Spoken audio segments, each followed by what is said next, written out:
Hey, what is up everybody, it's Animac here for Anime Uproar, and I can't believe that Black Clover just revealed the Rinnegan. And what's more, this Rinnegan, or I guess I should call it Tengensu, is foreshadowing Asta's ultimate form and power-up. The one that will allow him to stand against God Mode Lucius in the final battle to come. This series is so exciting right now, so let's get into it. You guys know the drill. If you enjoy our Black Clover videos and you want to see more in the future, leave a quick like and comment right now. It only takes you a second, but it helps me out a lot. And if you are one of the over 50% of people who watch our videos regularly but haven't taken the time to subscribe yet, do me a big favor and make this the video that you subscribe and hit that notification bell to turn on all notifications. Remember that subscribing on YouTube is completely free, but it helps me out a lot in a very direct way. Finally, this video will contain Black Clover Manga spoilers, so please proceed with caution. You have been warned. So in the last chapter, we learned that Lucius was about to attain the godlike abilities of creation by combining blood, flesh, bone, and soul magic. Once he attains this power, he will be able to alter people's minds and bodies at will, and he will even be able to create people out of nothing. His ultimate plan is to gain control of all the magic in the entire world and become a true god. In order to save Sister Lily and everyone else, Asta must defeat Lucius at all costs, and that is exactly what he vows to do. But one thing that struck me about the previous chapter is the question, what if the cost is too great? What if Asta has to make a deal with the devil, or I guess I should say another deal with the devil, in order to gain the power to defeat Lucius? For example, what if he finds himself having to make a deal with someone like Astaroth? Or what if he's forced to overuse his anti-magic to the point that it goes berserk, possibly creating an all-consuming void that even Asta can't control? What if Asta has to sacrifice his own soul to win against Lucius? The tropes of making a deal with the devil and sacrificing your own soul in return for some power or benefit is very common in works of fiction. And it is possible that Black Clover could be heading in a similar direction with Asta. Asta might have to trade his soul, or some other important part of himself, in order to gain enough power to save everyone by taking Lucius down. But actually, I think that this very chapter has already given us a huge hint for what Asta's ultimate power-up will be. A power that will turn Asta into a dark god, a god of destruction. And that is exactly what I want to talk about in this video, because this chapter could be a lot more important than most people realize. We pick up with Asta attempting to do what he promised Lily that he would do. First, he's going to defeat the five-headed dragon, and then he will take on Lucius himself. Asta is able to use his anti-magic Zetten to slash off the heads of the dragon with a single cut, which is of course extremely impressive, but there's a problem. Despite the fact that Asta is easily cutting the dragon, right after his attack, the head immediately just heals itself. Asta just can't cut the heads as fast as they can regenerate. And this turn of events could have serious consequences for Asta as the final battle against Julius approaches. Even though Asta's anti-magic is effectively ripping through the dragon and its magic powers, the creature has so much magical power that it regenerates quicker than Asta can destroy it. Now of course, this dragon will not be the final villain in the series, and Asta definitely will find a way to defeat it, probably using some serious teamwork. But this could be some major foreshadowing about Asta's greatest weakness against Lucius. Lucius's master plan involves gaining control of as much magic as possible. First, he will combine blood, flesh, bone, and soul magic within himself, and then he will attempt to control all the magic in the entire world. So, if anyone is going to have enough magic to overwhelm Asta's overpowered anti-magic, it's going to be Lucius. If this dragon can heal faster than Asta can attack it, then you better believe that a god mode Lucius will be able to do the same, and that is where Asta will run into trouble. Up to this point, anti-magic has always found a way to overcome every type of magic that Asta has faced, even the absolutely strongest magic types wielded by the absolutely strongest opponents. Granted, Asta often has to rely on teammates and allies to help him out, but in the end, anti-magic usually gets the job done. However, this chapter is clearly reminding us that Asta's anti-magic does have a limit.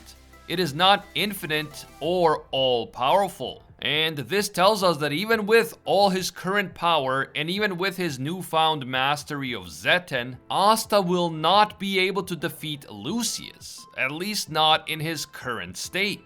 Now, am I saying that Asta is going to lose and Lucius is going to win in the end? Of course not. This is a shonen, and Black Clover definitely follows shonen norms quite faithfully. What I'm saying is that in order to win, Asta will need a further power-up. He will need to get even stronger than he is now. And yes, I know that he literally just underwent a training arc, but current Asta is still not strong enough to defeat God Mode Lucius. In order to defeat a god, you have to become a god, and Asta is not there yet. So what could Asta's next power-up be, and why is it Rinnegan? I'll get back to that in a little bit, because the chapter then switches focus to the battle between Paladin Heath and Yosuga, the strongest of the Ryuzen 7. Heath is using an incredible amount of magic to create a literal forest of spiky icicles in an attempt to impale Yosuga. This kind of massive attack wouldn't be possible for Heath without his paladin powers. And Heath is determined to win because he is fully committed to Lucius's cause of creating a new, righteous world. I can't tell if Heath is brainwashed like Sister Lily, or if he's just naturally crazy. But knowing what we know about him before he became a paladin, I wouldn't at all be surprised if he didn't even require brainwashing because he's just a fanatic. Yosuga is able to avoid Heath's attacks pretty easily, and he doesn't even look like he's broken a sweat. In fact, Yosuga is smirking as he asks Heath if that's all he's got. As Yosuga proclaims that he will cut down the paladin for the sake of the shogun, we get a quick flashback that teaches us a lot about both Yosuga and Ryuya. It also reveals the truth about Ryuya's Tengensu and why he doesn't have any magic power. Growing up, Yosuga and Ryuya were the strongest fighters in Hino country, and they were each set to become the leaders of their respective islands, Koshu and Goshu. As teenagers, the two of them had a friendly rivalry, and they would often spar with each other in order to get even stronger. They were the only people who posed any sort of real challenge to each other, so it makes sense that they would train together, since no one else could really test their abilities or force them to improve. Then, when Yosuga was about 17 years old, a great plague spread through both Koshu and Goshu islands, and people were dying in droves. Those with weak magic power were especially vulnerable, whereas those who had a lot of magic power were far more resistant. The only way to save the people from this horrible plague was to obtain the legendary power known as Tengensu, and definitely not known as the Rinnegan. The Tengensu is an all-seeing eye that will allow Hino to defeat the plague by locating the elusive cure. But only 2 people in the entire country had enough magic power to obtain this all-seeing eye. These 2 people were, of course, the 2 strongest individuals in the country, Ryuya and Yosuga. But there's a catch to gaining this legendary ability. Whoever chooses to take the Tengensu will lose all of their magic power and will from then on be essentially magicless. They will have the power of the Tengensu, but no other magic beyond that. When he heard about this price, Yosuga didn't want anything to do with the Tengensu. Sure, it sounded like an extremely useful power, but all his life he wanted to be the strongest, and he loved his current position and status. He was not willing to give up his magic power just to protect the weak, when he himself wasn't even in any danger of dying. Unlike Yosuga, Ryuya didn't hesitate. He immediately volunteered to have all his magic power taken away in return for the Tengensu because he wanted to help the weak and end the plague as soon as possible. At first, Yosuga thought that Ryu was crazy for giving up his power, but he later realized that he himself was just being selfish.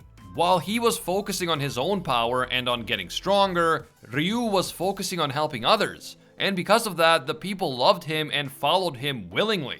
Yosuga always thought that to become shogun you have to be the strongest fighter, But thanks to Ryu, he realized that the one who should be shogun is the one who cares about the people and who has the support of the people. And so when it came time to decide who the next shogun will be, Yosuga supported his friend Ryu, and then he chose to become the 7th Ryuzen. Back in the present time, Heath can't believe that he still hasn't been able to take Yosuga down despite the severity of his attacks. But that is only the beginning of Heath's problems. Yosuga then reveals the ultimate nature of his magic, iron magic or iron yojutsu. His entire body turns to iron and he himself turns into an iron soldier. He then easily smashes through Heath's ice and uses his Zetten to absolutely obliterate the paladin. Yosuga declares that he is the strongest there is, and honestly, we do have to acknowledge that his power is truly impressive. Asta defeating a paladin with anti-magic is one thing. We already know how powerful Asta is and how overpowered anti-magic is. But Yosuga's ability to crush a paladin so effortlessly is an incredible feat. And also his Iron Soldier form is extremely cool and clearly very strong. You better believe that Yosuga will play some role in the final showdown against Lucius. With the paladins wrecked, the only opponent left here in Hino country is the 5-headed dragon. Ryu tells all his Ryuzen that he has been watching their fights, their thoughts, and their efforts. And he says that there is no way that they're going to be defeated. It's time for all of them to take down the 5-headed dragon together, and with all the Ryuzen invigorated by Ryu's words, everyone prepares to fight alongside Asta, and that is how this hype chapter comes to an end. And while this might seem like a small chapter that just gives us a better idea of who Yasuga and Ryu really are, I think that this chapter is foreshadowing some really important things that we need to pay attention to. First up, as I mentioned earlier, if this dragon is producing too much magic for Asta to be able to take down with anti-magic, then we can only imagine how much bigger that problem will be with Lucius, who is planning to gain control of all the world's magic. Asta will need something extra to win the final battle. He will need something more, and the answer might be the Rinnegan, also known as the Tengensu. In this chapter, we learned that in order to gain the power of Tengensu, you need to first give up all your magic power and accept that you're gonna be magicless from now on. So what a lucky coincidence that Asta is already without magic, meaning that he wouldn't have to sacrifice anything in order to take on the power of Tengensu. And let's be real, anti-magic plus Tengensu could be an incredible combination, especially when you consider the fact that Ryuya seems to be able to predict the future with the Tengensu, at least the short-term future. Imagine Asta not only having the knowledge of everything that is currently going on around him, but also having the ability to predict his opponent's next move before his opponent even makes it. Something like that would certainly give him the edge that he so desperately needs in order to take Lucius down. That said, is it even possible for Asta to acquire the Tengensu? Like, would Ryuya have to die for Asta to take it? Or could he somehow transfer the power onto Asta, at least temporarily? There's definitely a good reason why Tabata is spending so much time on Tengensu and its backstory. So I do think that this ability will play an important role in the final battle, and Asta may well be the one to wield it. What makes this potentially even more likely is that Tengensu may end up being related to time magic and Astaroth in some way. I've gotten a lot of comments from people who believe that Ryu's ability to anticipate the future could be connected to time magic. And since Astaroth is one of the final remaining mysteries in the story, I wouldn't be surprised if some link between Tengensu and the Time Devil existed. Finally, while reading this chapter, I was of course reminded of the Rinnegan in Naruto, in case that wasn't obvious already. And Tabata is clearly getting a lot of inspiration from Naruto during this arc. I was especially reminded of that saying about the Rinnegan in Naruto. As the saying goes, in times of disorder, one who wields the Rinnegan is sent down from the heavens to become either a god of creation who will calm the world, or a god of destruction who will reduce everything to nothingness. Lucius has already been established as the god of creation in the previous chapter. With his newly acquired powers, he will attempt to become a literal god with the power to create whatever he wants to from thin air. A god of creation. And if Lucius is the god of creation, then his final opponent, Asta, is the god of destruction.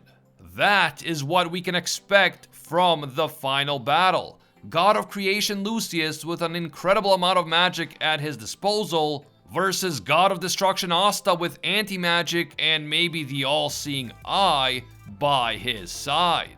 This will definitely be a final battle to remember, and I can't wait to see how it all plays out. What do you guys think? Will Asta acquire the power of Tengensu, or will he attain some other power-up before the final battle against Lucius? Don't forget to drop me a line down in the comments below. If you enjoyed this video and you want to see more Black Clover content on the channel, leave a quick like and comment right now. It only takes you a second, but it helps me out with that YouTube algorithm. And if you're one of the over 50% of people who watch our videos regularly but haven't subscribed, do me a big favor and make this the video that you subscribe and hit that notification bell to turn on all notifications. You can also hit me up on Twitter and Instagram at Anime Uproar. As always, thank you guys so much for watching, and until next time, see ya, Space Cowboys.